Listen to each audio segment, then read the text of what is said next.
We have a theorem, a quadrilateral is a parallelogram if a pair of opposite sides is equal and parallel. That means we have been given a quadrilateral ABCD, given AB is equals to CD and AB is parallel to CD. We have to prove that ABCD is a parallelogram. ABCD is a parallelogram. Do write given, to, proof, because these are the steps in the theorem questions. Join AC. So in triangle ABC and triangle ADC, AB is equals to CD, that is given. AC is equals to AC, common. And since AB is parallel to CD, angle 1 is equals to angle 2 because these are alternate interior angles. So by SAS criteria, triangle EBC is congruent to triangle CDA.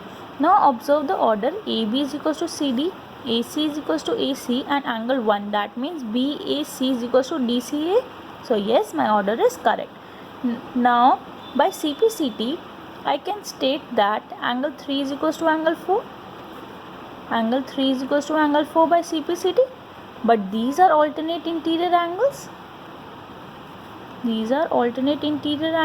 Therefore BC is parallel to AD.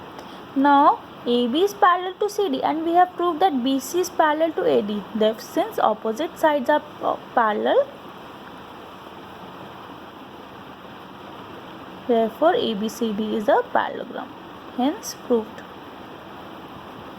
Example number 6. ABCD is a parallelogram in which P and Q are the midpoints of AB and CD.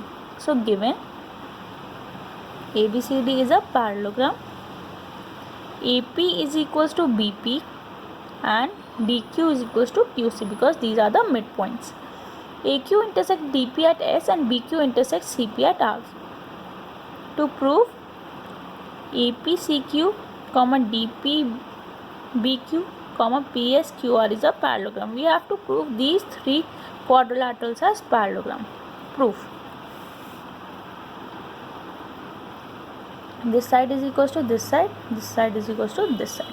Now since ABCD is a parallelogram, I can state that AB is parallel to CD.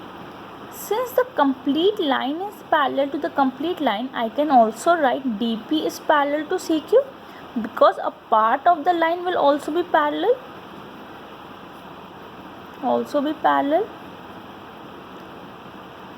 And since it is a parallelogram, AB is equals to CD as well.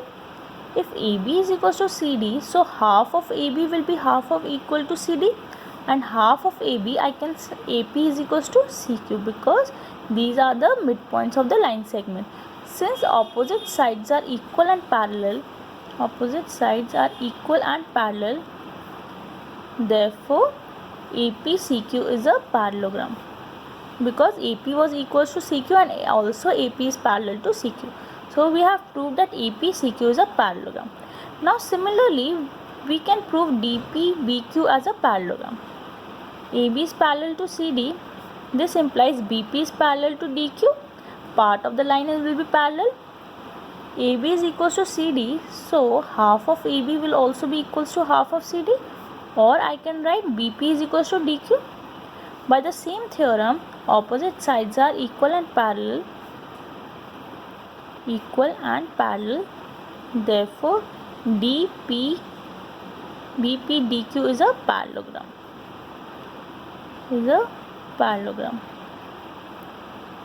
S and R. Now we can see APCQ is a parallelogram, this quadrilateral. So I can write CP is parallel to AQ and AP is parallel to CQ. So these two sides will be parallel. Now since CP is parallel to AQ, here CP is parallel to AQ, I can also write PR is parallel to SQ because part of the line will also be the parallel. Now here DQ is a parallelogram, this quadrilateral is a parallelogram, so I can write DP is parallel to BQ. Now if DP is parallel to BQ, I can also write PS is parallel to QR because part of the line will also be parallel. Now here in quadrilateral PSQR, PR is parallel to QS and PS is parallel to QR. Since opposite sides are parallel, therefore PSQR is a parallelogram. Hence proved. We have proved all the three parts. This is a parallelogram, this is a parallelogram, and this small quadrilateral formed in between is also a parallelogram. Thank you.